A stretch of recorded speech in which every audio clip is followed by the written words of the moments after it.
हमारी संस्कृति, हमारे संस्कार सदा रहें हमारे साथ। सब्सक्राइब करें तिलक। आप जो चाहते हैं वो मैं जानता हूं,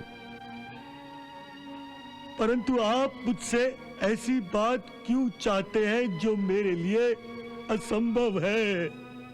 इसीलिए कि मैं तुम्हारा और समस्त कुरुकुल का भला चाहता हूं पुत्र, हस्तिनापुर का भला चाहता हूं।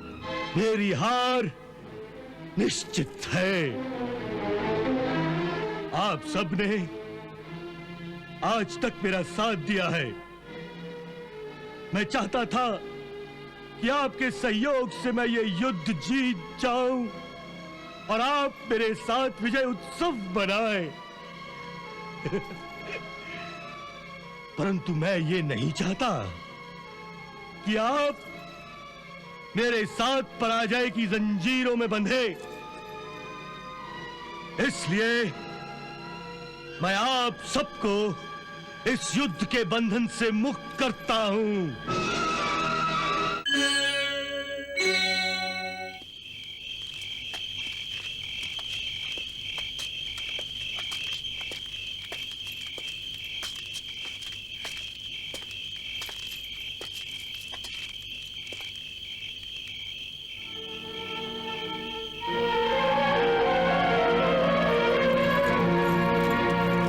प्रणाम पितामह। प्रणाम पितामह। प्रणाम पितामह।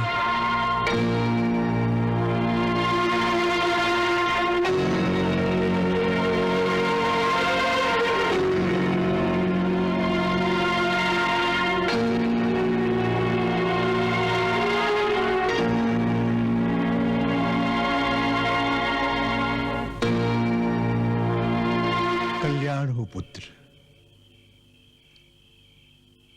दुर्योधन, आज्ञा पितामह। मेरे पास आओ पुत्र। और पास।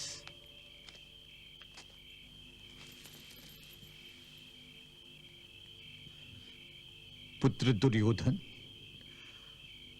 आज मैं तुमसे जी भरकर बातें करना चाहता हूं। पितामह, इन बाणों से आपको बहुत पीड़ा होती है ना? मैं राजवैद्य को बुला देता हूं। नहीं, इसकी कोई आवश्यकता नहीं है पुत्र, इसकी कोई आवश्यकता नहीं है।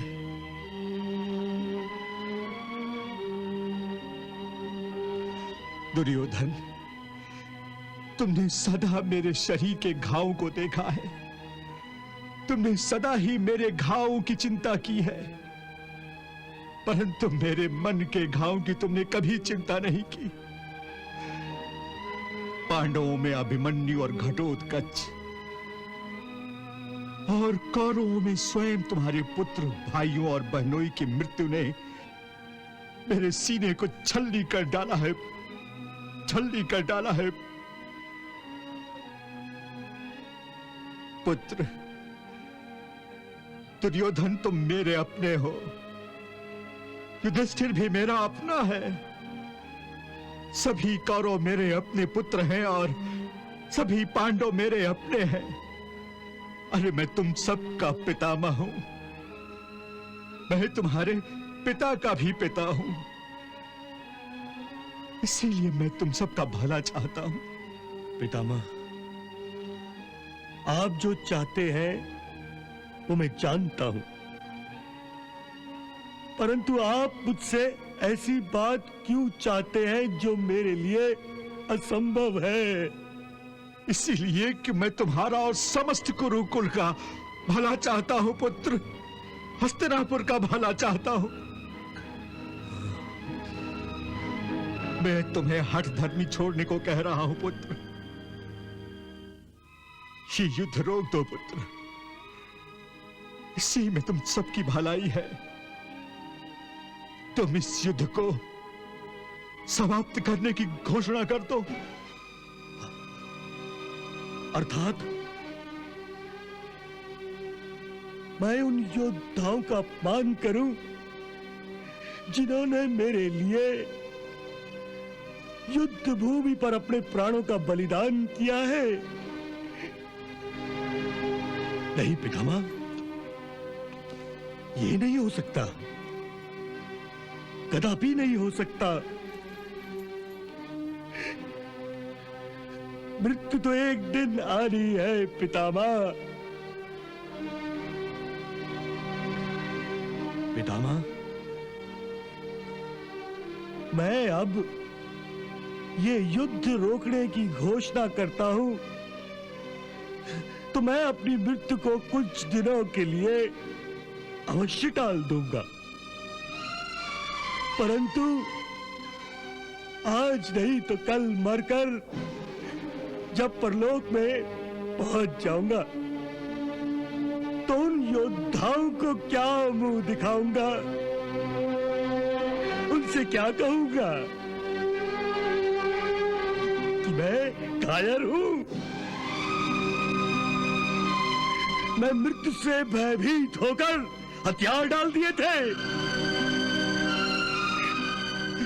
पितामह, मैं भी अपने वीर योद्धाओं, अपने मित्रों,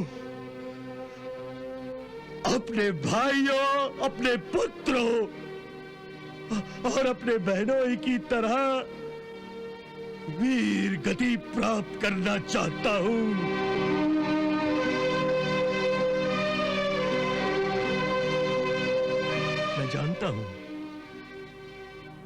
मैं जानता हूं कि मैं अपने परम मित्र कर्ण के बिना ये युद्ध जीत नहीं सकता,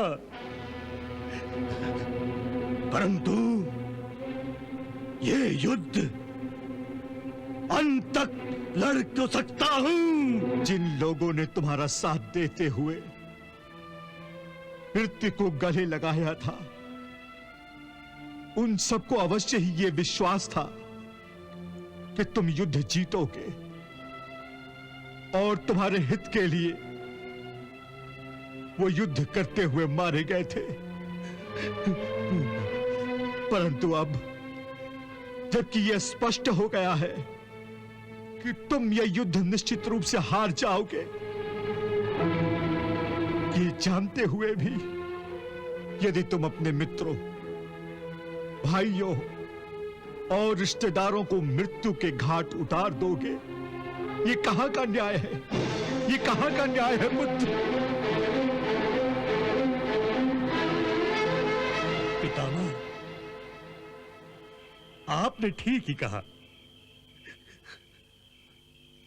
मैं भूल गया था कि अब मैं एक हारा हुआ युद्ध लड़ने जा रहा हूं और मुझे कोई अधिकार नहीं कि मैं अपने योद्धाओं, अपने मित्रों और अपने रिश्तेदारों को भी अपने साथ उस मृत्यु की खाई में घसीट के ले जाऊं। कोई अधिकार नहीं।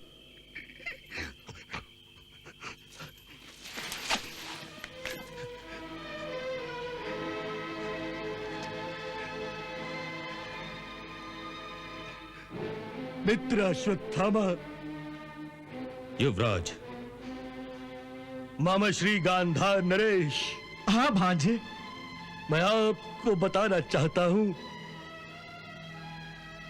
कि अब इस युद्ध में मेरी जीतने की कोई संभावना नहीं।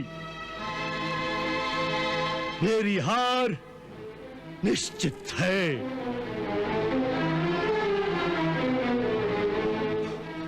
आप सबने आज तक मेरा साथ दिया है। मैं चाहता था कि आपके सहयोग से मैं ये युद्ध जीत जाऊं और आप मेरे साथ विजय उत्सव मनाएं।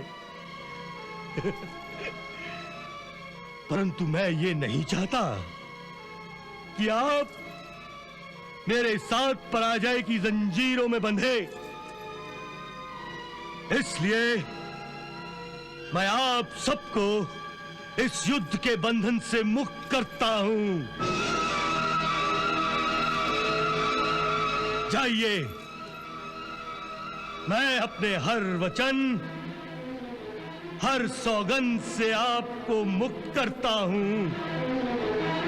जाइए। नहीं युवराज, यह नहीं हो सकता। यह असंभव है। यही उचित है। नहीं भांजे, ये उचित नहीं है, बल्कि यह हमारा अपमान है कि हम अपने प्राणों के लिए युद्ध भूमि छोड़कर चले जाएं। नहीं, हम युद्ध लड़ेंगे, चाहे जीत हो या हार। हम अपनी अंतिम सांस तक युद्ध लड़ेंगे। भांजे, प्रेमी कभी अपनी प्रेमिका से दूर नहीं भागते। हम युद्ध प्रेमी हैं और युद्ध हमारी प्रेमिका है। हाँ मित्र अश्वत्थामा, तुम भी मेरी पराजय का साथ देकर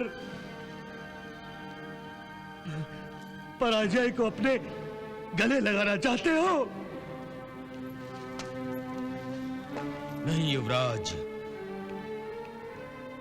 मैं पराजय को गले लगाना नहीं चाहता। मैं ये युद्ध जीतना चाहता हूं। युवराज, आपने अंगराज कर्ण के भरोसे युद्ध आरंभ किया था क्योंकि अंगराज कर्ण आपका सबसे बड़ा मित्र था। परंतु मैं आपको आश्वासन देता हूं कि मैं पांडवों का सबसे बड़ा शत्रु हूं क्योंकि उन्होंने मेरे पिता की हत्या की है। हाँ, इसलिए मैं अब उनका सबसे बड़ा शत्रु हूं।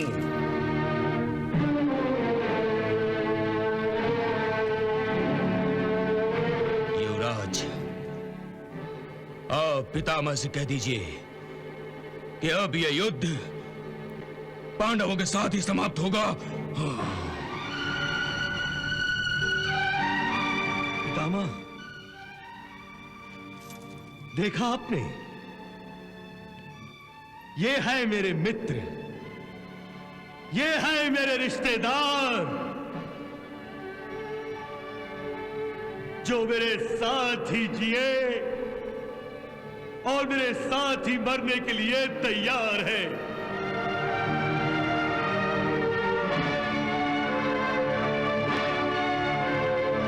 पितामह, अब आप मुझे आज्ञा दीजिए। मुझे मत रोकिए पितामह, अब मुझे मत रोकिए।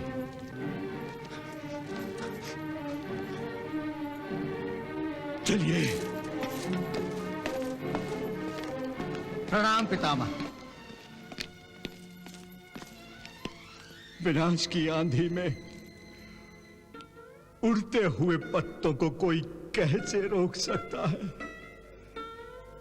कैसे रोक सकता है? मैं तो बस यही प्रार्थना कर सकता हूं कि भगवान आप सबको सद्बुद्धि दे।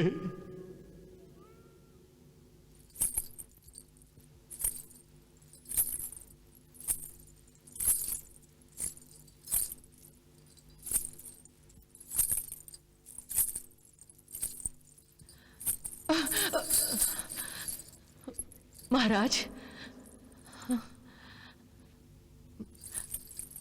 महाराज, गांधारी, किस सोच में डूबे थे महाराज? भविष्य के अंधकार में डूबकर हम अपने लाडले पुत्र दुर्योधन के भविष्य को पढ़ने का प्रयास कर रहे थे। परंतु गांधारी, मैं तो अंधा हूं, फिर मैं दुर्योधन के भविष्य को कैसे देख सकता हूं? महाराज, भविष्य और प्रारब्ध की लेखनी तल की नहीं, केवल मन की आंखों से पढ़ी जाती है। तुम ठीक कह रही हो गांधारी। आज मुझे इस कटु सत्य का एहसास हो गया कि मैं तन से ही नहीं, मन की आंखों से भी अंधा हूं। मैं पूर्ण अंधा हूं गांधारी, पूर्ण अंधा, पूर्ण अंधा। यदि ऐसा न होता तो मैं दुर्योधन के भविष्य को अवश्य पढ़ लेता और उसे इस महाभयंकर युद्ध के लिए कभी अनुमति न देता। गांधारी, इस युद्ध में कर्ण की मृत्यु ने दुर्योधन की ही नहीं बल्कि समस्त कौरवों की कमर तोड़ कर रख दी है। अब दुर्योधन को इस युद्ध को जीतने की तनिक भी आशा नहीं रही।